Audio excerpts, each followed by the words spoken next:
Palmetto State Armory dissipator upper.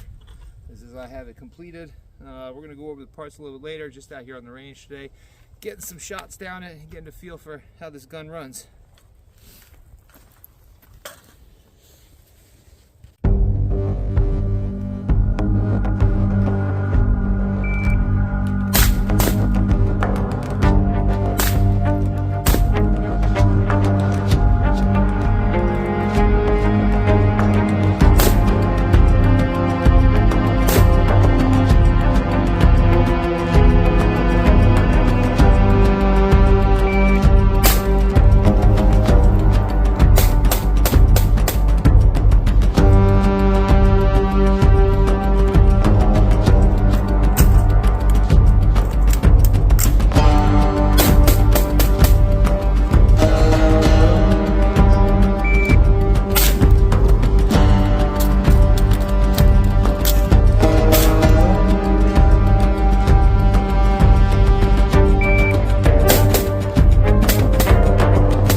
What's up, YouTube? We're here to talk about guns a little bit today. More specifically, this gun. This is a sort of Palmetto State Armory dissipator upper. I'm going to say sort of because it's really just a bunch of parts that I threw together. So we're going to go over the whole rundown of this gun. We're going to talk about how it did out on the range, what you would use a gun like this for, and the purpose of it. The purpose of this gun for me is as a backup gun. My primary rifle is a Bravo Company 12.5 inch. That is just a lot better than a Palmetto State. Let's kind of deal with that there. PSA is kind of an interesting company. A lot of people love them. A lot of people absolutely despise them. Personally, I think that Palmetto State Armory is one of the top tier budget guns that you can get, which means they're one of the best values as far as a rifle that you could possibly get out there. Why do I say that? Is it the best gun out there? Absolutely not. Palmetto State Armory is not a great gun by any stretch of the imagination. It's definitely not in the category of things like Bravo Company or Daniel Defense or Geisley, LMT, LaRue, Sons of Liberty Gun Works, you know, that type of high-end guns. What this will do is if you're the type of person who just really needs to have a rifle, you don't have a ton of money that you are going to spend, and you don't plan on shooting like 2,000 or 3,000 rounds every single month, for the average shooter, something like this is going to be absolutely great. If you're planning to shoot maybe 1,000 rounds a year, you know, which is like a once-a-month range trip with like 100 to 150 rounds, a gun like this is going to be great, especially if it's going to get you into the game. So why would you need a backup gun? Well, there's a lot of things that could happen to your main gun. If I ever had a major situation where I actually had to use that gun to defend myself and that gun ended up in court for whatever reasons, it's not good to be without a rifle. If that thing ever got lost or broken, or if I had to send it in for repairs or anything like that, I never want to be in a situation without a rifle. I'm not super rich, probably like a lot of people out there, so I don't have tons of money to just buy 12 to 13 high-end AR-15s with top-of-the-line optics and all the accoutrements and stuff like that on them. So a gun like this is a great representation of something that I can do as a backup to my primary weapon in case something happens to that gun, that I still have something that's going to work and be functional for me. I should go a little bit.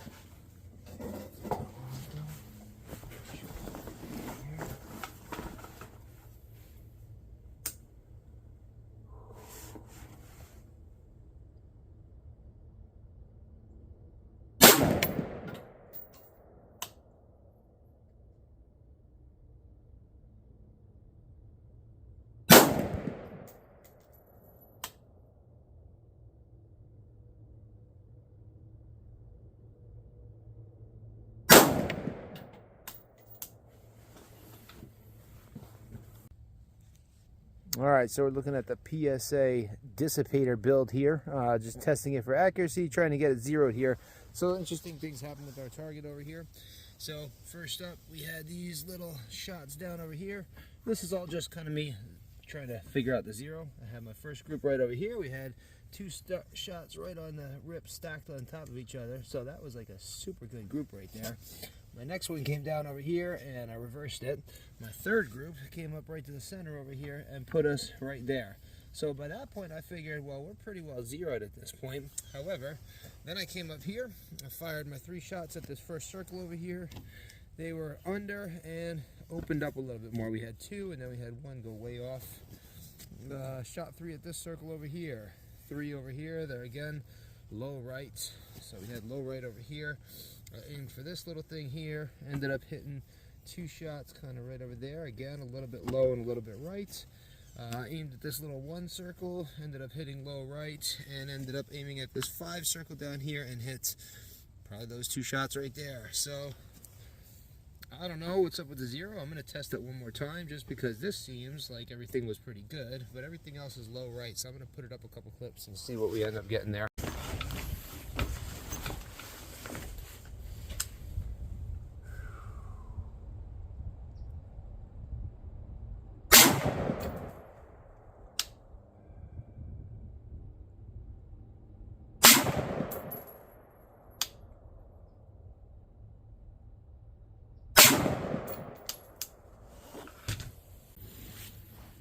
Alright, so we got one more little group over here, so we made some more adjustments. Basically this was the first one here, 1, 2, 3. Then we made some adjustments and got to here, so I'm convinced with the centering as far as goes. We upped it a little bit, which brought us over to here and gave us 1, 2, 3. So let's say it's probably about 2 inches or so. We're saying it's going to group about 2 MOA, acceptable for me. Oh, this is at 50 yards though, so that's actually a lot worse. That's probably like more like 4 MOA or something. But yeah, we got one pretty well centered, and then the other 2 just kind of spread out. That's just the accuracy of the gun, but I'll take that for a 0. Alright, so let's just go ahead and break this whole rifle down from the front all the way to the back. So the upper receiver is a 16-inch Palmetto State Armory dissipator upper receiver. Okay, what a dissipator means is basically that you get a rifle length handguard system on a 16-inch barrel, and they still use a old school front sight post, the triangle thing. Those things just look cool, got that classic look for it. Whereas your standard M16 is a 20-inch rifle, which means it's going to stick out to about here. This is basically just chop down the barrel in a sense, which gives you a little bit of a shorter package, but you still get that benefit of having that full rifle length handguard.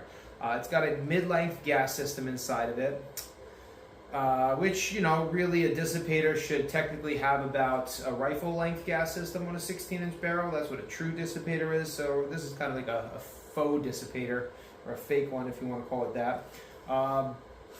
Bolt carrier in there is just a standard PSA upper.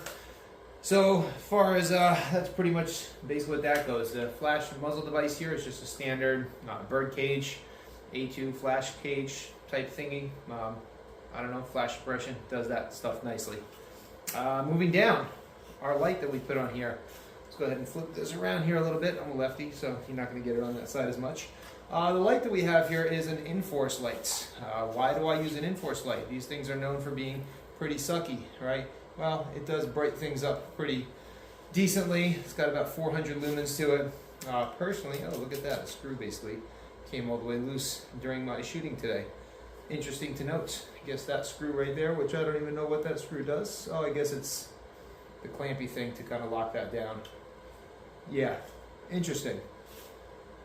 Anyways, why do I have this light on the gun? Like I said, this is my super budget gun. So I was trying to put pieces together that are just as cheap as possible. So yeah, that's what we're doing. Moving our way down the line. The rear sight, we have a Midwest Industries fixed rear sight. My original plan for this rifle was to just keep it as a fixed irons type of gun with the rifle length sight radius, which is pretty decent as far as irons go. Then I got this Holosun 403B that I was planning to use as a 45-degree offset for my Bravo Company rifle. However, I determined that I hate things at 45 degrees, mainly because I'm a lefty. So when you would take the gun and you would mount it and then you would start kind of canting it like that, basically that puts the ejection port, so all the shells were basically shooting straight into my arm. Not that it's a huge deal, but it was just an annoyance that kind of sucked and I didn't like it. So Eventually I'm probably going to on that one maybe put a top dot so I can go from there to there and not have to do this. I guess if you're a righty, that's probably not the end of the world, you know, going like that for your cant.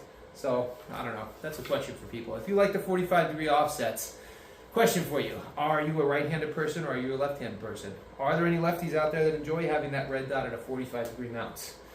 Yeah, that's that. So anyways, standard bolt company, standard bolt carrier group from Palmetto State Army. It's the same one that just came with the upper receiver there. I just mentioned there we got that Holosun 403B. Little micro red dot, which keeps things very light. And Magpul Mo vertical foregrip. I like vertical foregrips.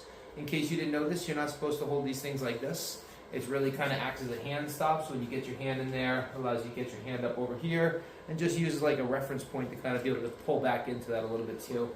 I like it because it also just gives me a reference that when I'm going for that light there, that we kind of grab and guides the thumb right into position if we need to. Yeah, so that's that. Moving on to the lower receiver here. Quick, simple rundown. This is a Poverty Pony. I'm sorry, I didn't say that. I meant that's an Anderson Manufacturing.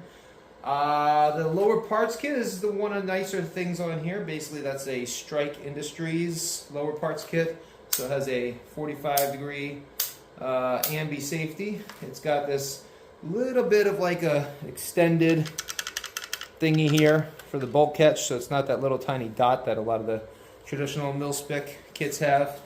It's slightly extended on the mag release here. That's about it. The trigger on here is actually a Bravo Company trigger. Like I said, that Bravo Company rifle that I have is my primary. I put a Geisley trigger in that. So when I threw that Geisley in there, I had this extra trigger going around. Said, what the heck, I'm just going to throw it in here just for fun.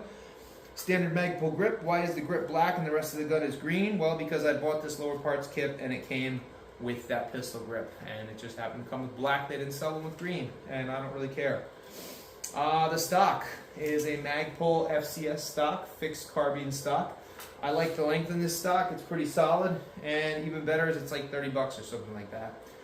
So, if you're basically looking at what we're doing here, trying to put together a gun that would be able to run decently and do good things with. I don't know if I would necessarily go to the apocalypse with this gun or not. I don't know, somebody probably can, but you know, I'm going to talk about its strength and its limitations and whatnot. It's got some good things and some bad things going on for it.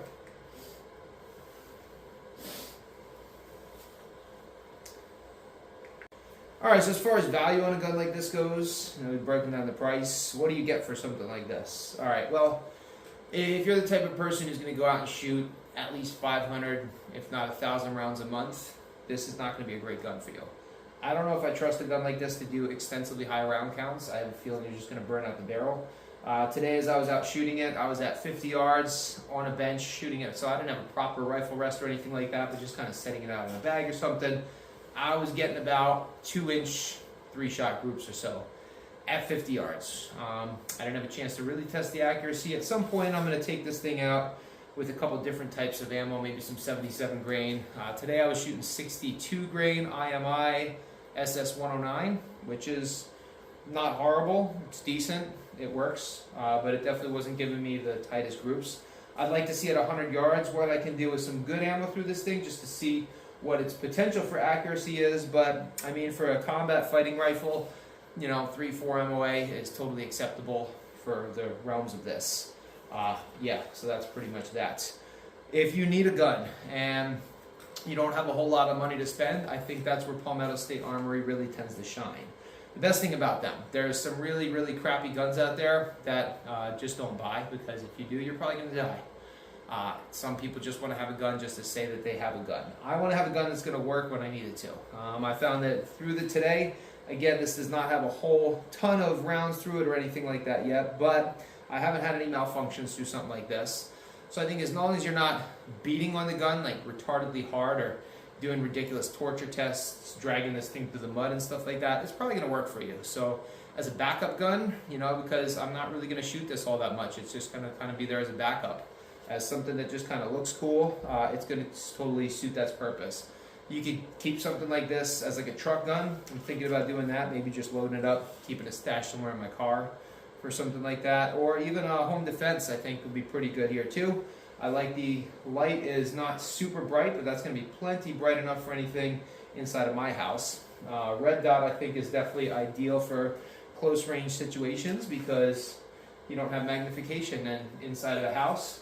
That's going to be something great. 16-inch barrel is about the shortest you can go without having to get your flash sighter pinned and welded on and stuck there, and then or have to go with paying the government $200 for a tax stamp or something like that. So it's about as small and compact as you can without having to spend a lot of extra money. It'll definitely do its part for something like that. It's a good starter gun for anybody. Why do I say that is because I think with a gun like this, you're going to take it out to the range, you're going to be able to shoot rounds to it, you're going to be able to practice, and it's going to work. It's not going to be the smoothest operating gun, it's not going to give you the best accuracy of any gun, but it's going to give you good enough accuracy. It's going to work good enough to be able to do most things that people need to do. If you're a professional at anything and you're going into battle or war, you know what you need to do.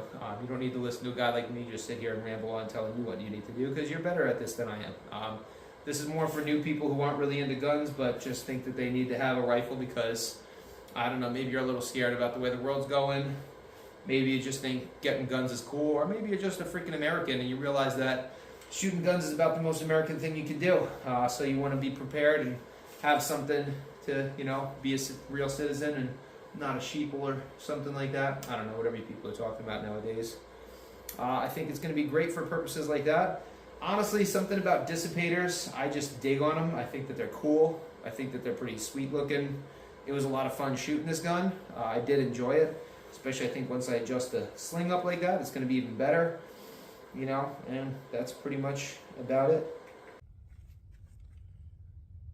Just testing out some basic drills here to start off with.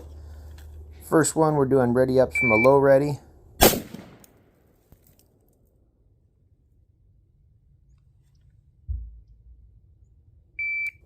If you aren't using a shot timer to train with, you should. It's a great way to test how quick you are actually getting. Putting in about a total of 5 reps here.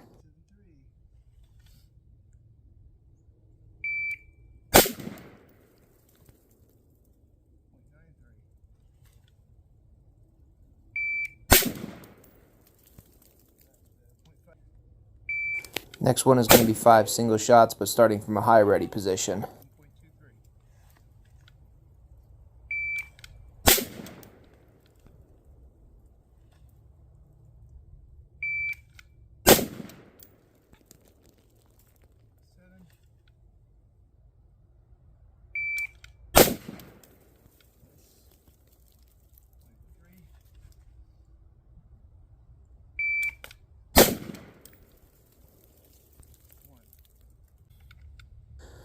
Three shots to the body, 2 shots to the head.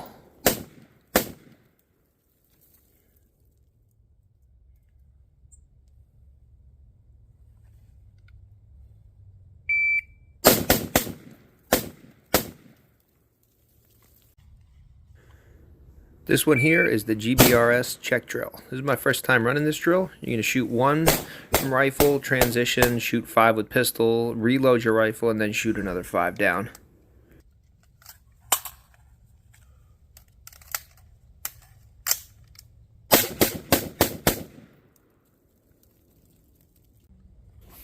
This drill is a good one to get used to shooting on the move.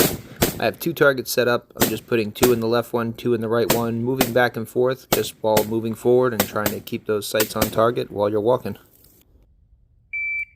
This is going to be more the same here, just double tap left target, double tap right target, but from a farther distance at 25 yards.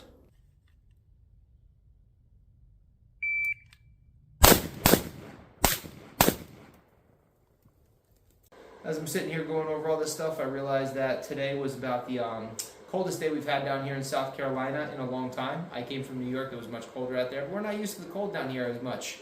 I was literally the only person at the range today, which was pretty sweet, but I guess the cold was affecting my brain. I lost those little caps that cover the adjustments. I also lost one of my mags, so have fun if you found that up at the range today. Free mag for you, I guess.